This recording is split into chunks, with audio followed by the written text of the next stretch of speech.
Hello students. இன்னைக்கு நம்ம English கிராமர்ல எதை பத்தி பார்க்க போறோம்னா ரிலேட்டிவ் pronoun.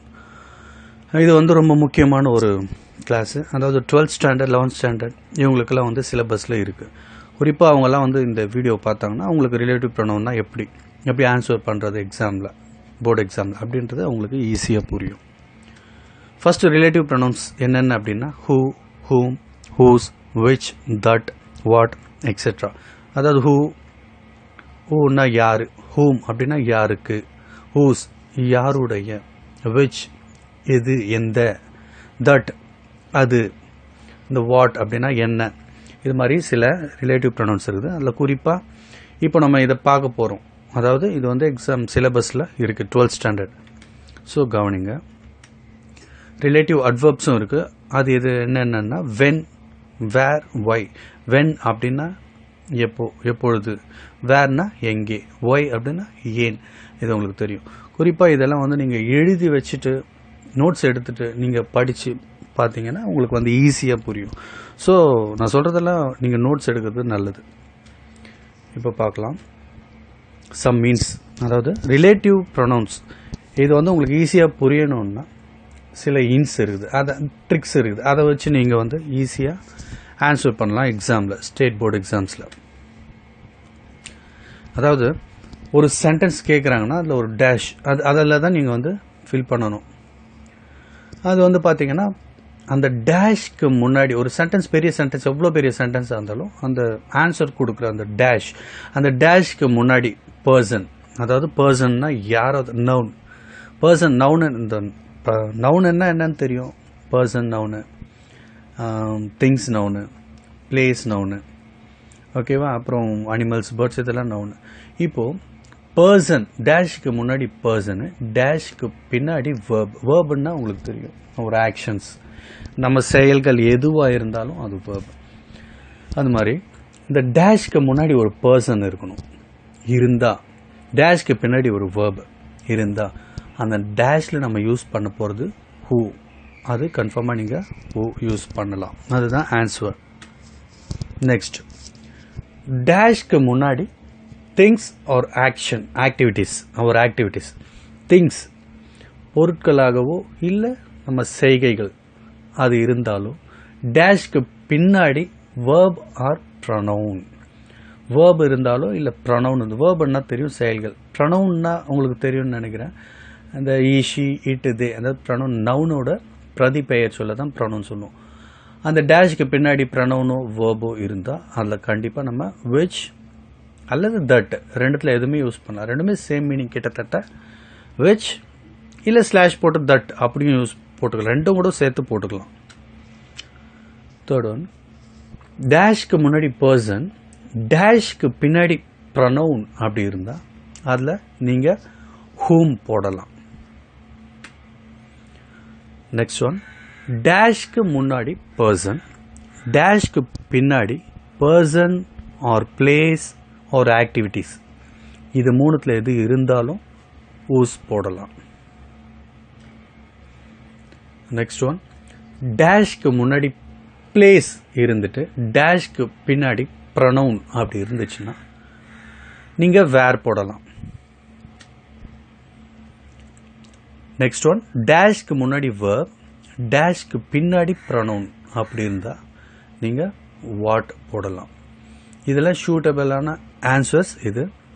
ஸோ இதை நீங்கள் நோட்ஸ் எடுத்து வச்சுட்டு ஜஸ்ட் ஒரு மெமரி பண்ணிட்டீங்கன்னா உங்களுக்கு எல்லா கொஸ்டின்ஸும் உங்களுக்கு ஆன்சர் ஈஸியாக புரியும்.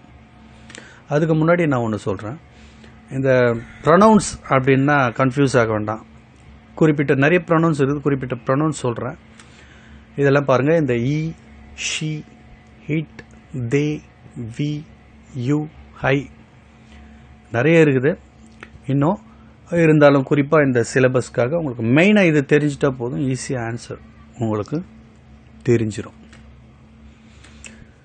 எக்ஸாம்பிள்ஸ் பார்க்கலாம். This is the boy dash won the race. அதாவது யாரு அந்த ரேஸ்ல, அந்த பையன்தான் இவன். யாரு ரேஸ்ல ஜெயிச்சானோ அந்த பையன்தான் இவன். யாரு ரேஸில் ஜெயிச்சானோ அந்த பையன் தான் இவன் அப்படின்னும் போது டேஷ்க்கு முன்னாடி பர்சன் இருக்குது, டேஷ்க்கு பின்னாடி வான், வின் பண்ணுறதோட பாஸ்ட் டென்ஸ் வான். அப்போது டேஷ்க்கு முன்னாடி பர்சன் நவுன், டேஷ்க்கு பின்னாடி verb இருந்தால் என்ன answer?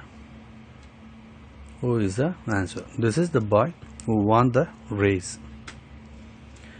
The teacher dash teaches biology put the snake in the jar. இப்போ டேஷ்க்கு முன்னாடி என்ன இருக்கு? Person. The teacher was a person. டேஷ்க்கு பின்னாடி என்ன இருக்கு? It's a verb. Teachers அவங்க பாடம் நடத்தினாங்க, அப்போ அது verb. அப்போ டேஷ்க்கு முன்னாடி பர்சன், டேஷ்க்கு பின்னாடி verb. So answer who?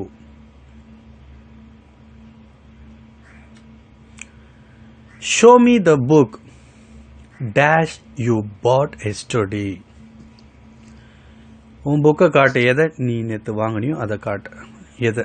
அப்போது ஷோ மீ த புக், டேஷ்க்கு முன்னாடி திங்ஸ், த புக் வந்து திங்ஸ். அப்போ டேஷ்க்கு பின்னாடி ப்ரொனவுன் இருக்குது. ஸோ டேஷ்க்கு முன்னாடி திங்ஸ், டேஷ்க்கு பின்னாடி ப்ரொனவுன் இருந்தால் என்ன சொன்ன? which or that. Which is the correct answer. Show me the book which you bought yesterday.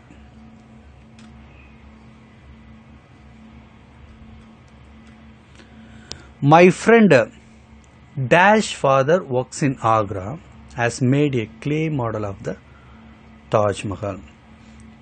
என்னுடைய நண்பர், அதாவது ஃப்ரெண்டு, யாருடைய அப்பா ஆக்ராவில் ஒர்க் பண்ணுறாரோ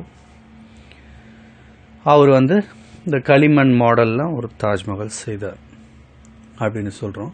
அப்போ டேஷ்க்கு முன்னாடி பர்சன் இருக்குது, டேஷுக்கு பின்னாடியும் பர்சன் இருக்குது. அப்போ டேஷ்க்கு முன்னாடியும் பர்சன், டேஷ்க்கு பின்னாடியும் பர்சன் அப்படி இருந்தால் கண்டிப்பாக answer is whose. My friend whose father works in Agra has made a clay model of the Taj Mahal. Whose na yaruடைய. Next one.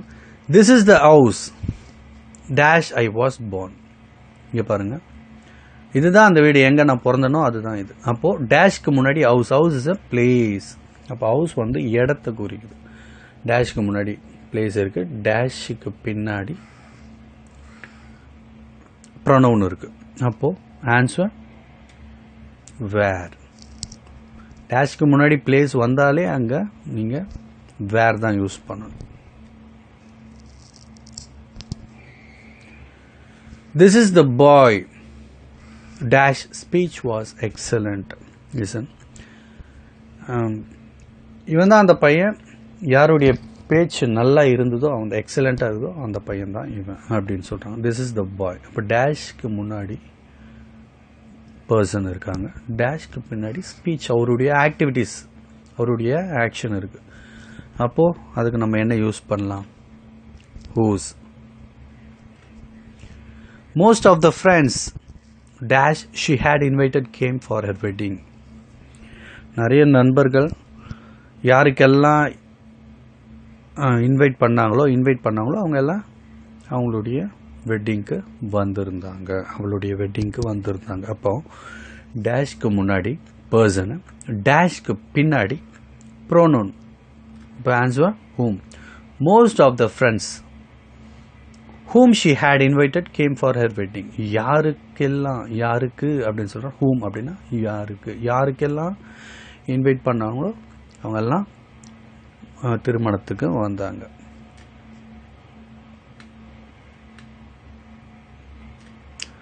The movie is about a leader dash led the freedom struggle of his nation. அதாவது the movie is about a leader. இந்த movie வந்து எதை பற்றினா ஒரு தலைவர், லீடரை பற்றி.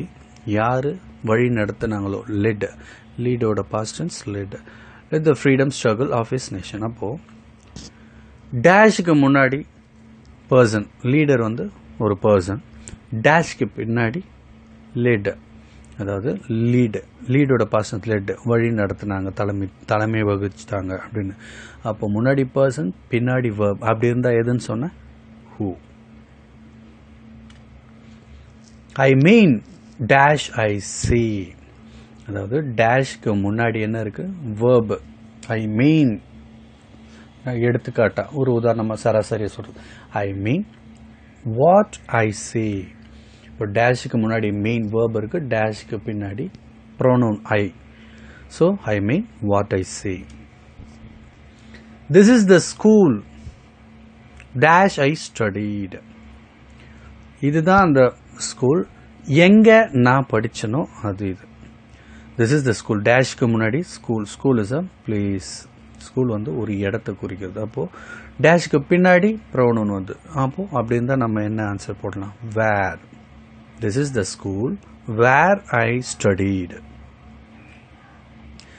The fountain pen dash I bought yesterday leaks badly. நேற்று தான் ஒரு பென் வாங்கினேன். எதை வாங்கினோ அது ரொம்ப லீக் ஆகுது. அப்போது டேஷ்க்கு முன்னாடி pen, fountain pen is a thing, அது ஒரு பொருள். டேஷ்க்கு பின்னாடி ப்ரொனவுன் இருக்குது. So answer which or that. which போடலாம், இல்லை which ப்ளஸ் தட் ரெண்டும் சேர்த்து போடலாம். The fountain pen which I bought yesterday leaks badly. Shakespeare dash lived in the 16th century is considered to be the greatest dramatist. அதாவது 16th centuryல Shakespeare வாழ்ந்தார். அவர் வந்து ஒரு அந்த காலகட்டத்தில் அவர் வந்து ஒரு சிறந்த டிராமட்டிஸ்ட், நாவல் எழுதுகிறவர் அப்படின்னு சொன்னாங்க. யார் வாழ்ந்தாரோ அவரை வந்து நல்ல ஒரு டிராமட்டிஸ்ட் அப்படின்னு சொன்னாங்க. அப்போது டேஷ்க்கு முன்னாடி பர்சன் இருக்காது. Shakespeare is a person. Shakespeare டேஷ்க்கு பின்னாடி lived verb இருக்குது. அப்போது who. Shakespeare, who lived in the 16th century, is considered to be the greatest dramatist. The water dash is brought by the lorries is contaminated with rusted iron particles. The water வந்து பார்த்தீங்கன்னா அது ஒரு திங்காக தான் நம்ம சொல்ல முடியும். டேஷ்க்கு முன்னாடி thing இருக்குது, டேஷ்க்கு பின்னாடி is was a verb. Is வந்து verb. இஸ்னா verb. த வாட்டர் டேஷ்க்கு முன்னாடி அது வந்து திங்ஸு, டேஷ்க்கு பின்னாடி verb. அப்போது அதோட ஆன்சர் என்ன பார்த்தீங்கன்னா which. வாட்டர் வந்து பொருளாக ஒரு திங்ஸாக நம்ம யூஸ் பண்ணுறதா. Water which is brought by the lorries is contaminated with rusted iron. அதாவது தண்ணி, எந்த லாரி தண்ணி எடுத்துகிட்டு வந்தோ அது வந்து அசுத்தமாக அந்த அயன் பார்ட்டிகல்ஸோடு கலந்து இருந்தது. Students dash speak English fluent will easily get jobs. அதாவது ஸ்டூடெண்ட்ஸ் யாரெல்லாம் இங்கிலீஷ் ஃப்ளூயண்ட்டாக பேசுகிறாங்களோ அவங்களுக்கு ஈஸியாக ஜாப் கிடைச்சிடும். அப்போது டேஷ்க்கு முன்னாடி ஸ்டூடெண்ட்ஸ் பர்சன், டேஷ்க்கு பின்னாடி speak is a verb. So answer who. Next one. Siva dash father is a rich man donated for the poor people. Shiva யாருடைய அப்பா ரிச் மேனாக இருக்காரோ அவர் வந்து டொனேட் பண்ணார் ஏழைகளுக்கு. அப்போது டேஷ்க்கு முன்னாடி பர்சன், டேஷ்க்கு பின்னாடியும் பர்சன் இருக்குது. ஸோ நம்ம யூஸ் பண்ண போகிறது answer whose. The wrong deeds dash we do more often remember than our good ones.